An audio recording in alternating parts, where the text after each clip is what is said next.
जय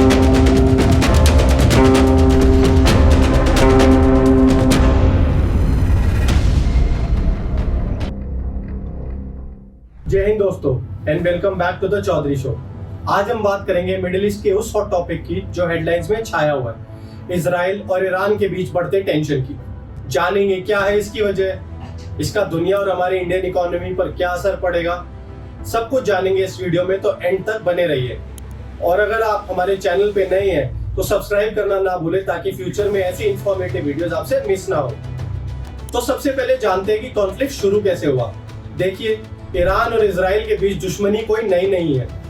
हिस्टोरिकली 1979 के Iranian revolution से पहले ईरान एक डिक्टेटरशिप था जिसके हेड एक शाह होते थे। 1979 से पहले ईरान इजराइल के रिलेशंस काफी ठीक थे। ईरान टर्की के बाद दूसरा मुस्लिम मेजॉरिटी कंट्री था जिसने इजराइल को रिकॉग्नाइज किया था। इजराइल की पेरिफेरी डॉक्ट्रिन थी जिसके अंडर वो नॉन अरब स्टेट से अलायंस बनाता था खुद को हॉस्टाइल अरब नेबर से प्रोटेक्ट करने के लिए। लेकिन जब 1979 में इस्लामिक रेवोल्यूशन हुआ, ईरान के last Shah Mohammad Reza Pahlavi को ओवरथ्रो कर दिया गया, तब से सब बदल गया। ईरान उनके first supreme leader Ruhollah Musavi Khomeini के अंडर एक रिलीजियस स्टेट बन गया और उसने इजराइल को ऑक्यूपायर ऑफ पैलेस्टीनियन लैंड्स कहना शुरू कर दिया। आयतुल्लाह खोमेनी ने इजराइल को लिटिल सेटन और यूएसए को द ग्रेट सेटन तक बोल दिया। तब से इनके बीच एक शैडो वॉर चल रही है। डायरेक्ट बड़े वॉर्स नहीं हुए हैं बट प्रॉक्सीज के थ्रू और स्ट्रेटेजिक अटैक्स होते रहते हैं। इजराइल को हमेशा से ईरान के न्यूक्लियर एम्बिशन से थ्रेट रहा है।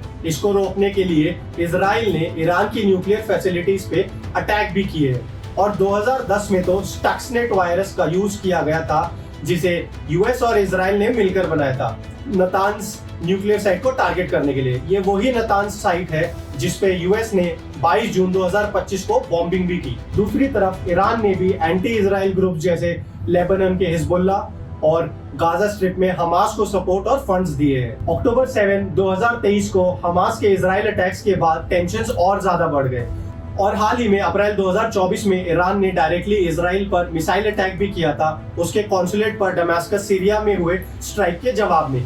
और अभी जून 2025 में इजराइल ने ईरान पर ऑपरेशन राइजिंग लाइन लॉन्च किया है targeting Iran nuclear and military facilities. इसके बाद ईरान ने भी रिटेलिएट किया। तो आप देख सकते हैं it's a never ending cycle of retaliation. अब बात करते हैं इस कॉन्फ्लिक्ट का ग्लोबल इकोनॉमी पर क्या इम्पैक्ट हो सकता है।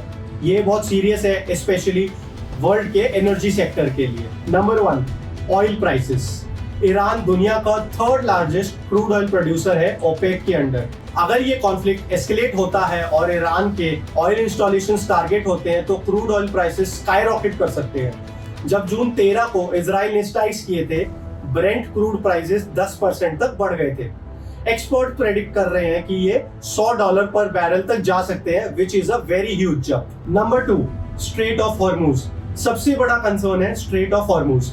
ये एक वाइटल चोक पॉइंट है जहां से दुनिया का लगभग 20% ऑयल ट्रेड होता है।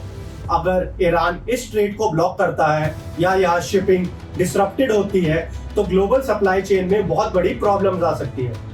शिपिंग कॉस्ट और इंश्योरेंस प्रीमियम ऑलरेडी बढ़ गए हैं। इससे मैन्युफैक्चरिंग से लेकर ट्रांसपोर्टेशन तक सब कुछ महंगा हो जाएगा। Number 3, global inflation. बढ़ते ऑयल प्राइसेस और डिसरप्टेड सप्लाई चेन से ग्लोबल इन्फ्लेशन बढ़ेगी। कंट्रीज के बजट्स पर प्रेशर आएगा। ट्रैवल टूरिज्म भी अफेक्टेड होंगे क्योंकि एयरलाइंस और शिपिंग कंपनीज मिडिल ईस्ट से रूट्स डाइवर्ट कर रहे हैं। इससे वर्ल्ड इकोनॉमी में अनसर्टेनिटी बढ़ेगी। तो आप जानते हैं ये कॉन्फ्लिक्ट इंडिया के लिए कितना सिग्निफिकेंट है। हमारे लिए भी इसकी काफी इम्प्लीकेशंस है। सबसे पहले एनर्जी सिक्योरिटी। इंडिया अपना क्रूड ऑयल नीड्स का 80% से ज्यादा इंपोर्ट करता है और इसका एक बड़ा हिस्सा पर्शियन गोल्फ और स्ट्रेट ऑफ हॉर्मुज से आता है। अगर वहां सप्लाई डिसरप्शन होता है तो हमारे लिए एनर्जी सेक्टर का मेजर चैलेंज होगा। ऑलरेडी ऑयल प्राइसेस में जो स्पाइक आया है वो इंडिया में फ्यूल प्राइसेस बढ़ा सकता है जिससे इन्फ्लेशन फर्दर इंक्रीज होगी और कॉमन मैन पर बोझ बढ़ेगा। दूसरा चैलेंज, ट्रेड रूट्स। रेड सी में जब क्राइसिस हुआ था उस टाइम हमने देखा था कैसे शिपिंग कॉस्ट बढ़ गई थी क्योंकि वेसल्स को Cape of Good Hope South Africa से लंबा रूट लेना पड़ा था। अगर ये कॉन्फ्लिक्ट एस्केलेट होता है तो Indian exports specially basmati rice जिसके लिए ईरान एक मेजर मार्केट है अफेक्ट हो सकते हैं। ड्राई फ्रूट्स, फर्टिलाइजर्स, यूरिया जैसे इंपॉर्टेंट इंपोर्ट्स भी डिसरप्ट हो सकते हैं। Next, Chabahar port. इंडिया का strategic Chabahar port project Iran में है, जो सेंट्रल एशिया तक ट्रेड रूट प्रोवाइड करता है बाईपासिंग पाकिस्तान। अगर ईरान में इंस्टेबिलिटी बढ़ती है तो इस प्रोजेक्ट पर भी असर पड़ेगा, जो इंडिया के कनेक्टिविटी गोल्स के लिए काफी इंपॉर्टेंट है। नेक्स्ट, इंडियन सिटीजन्स की security. Thousands of Indians work and live in Iran and Israel. Rising tensions उनकी सिक्योरिटी के लिए भी कंसर्न है।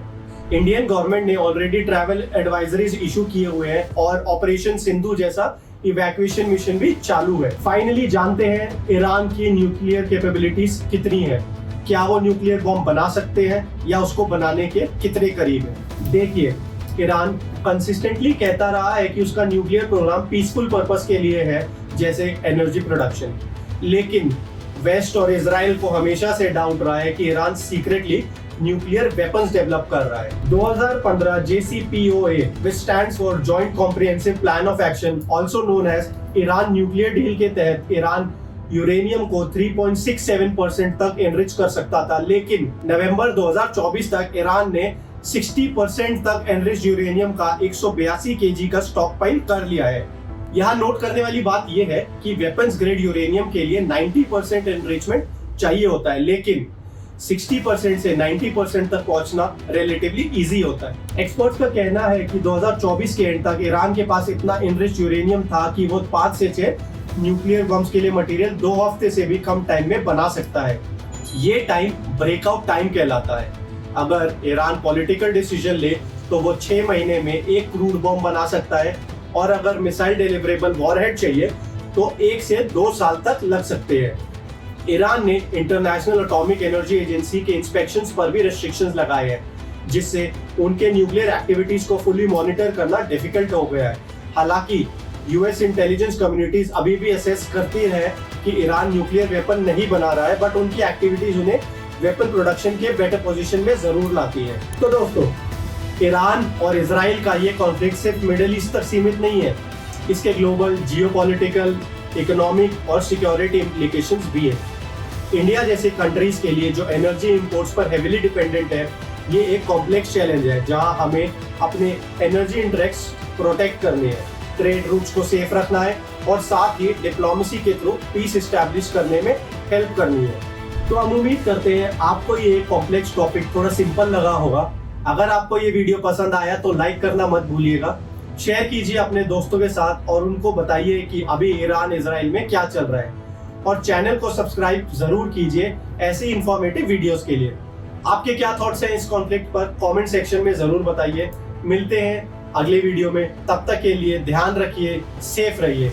ये था मेरी तरफ से द चौधरी शो, और आप सभी को जय हिंद।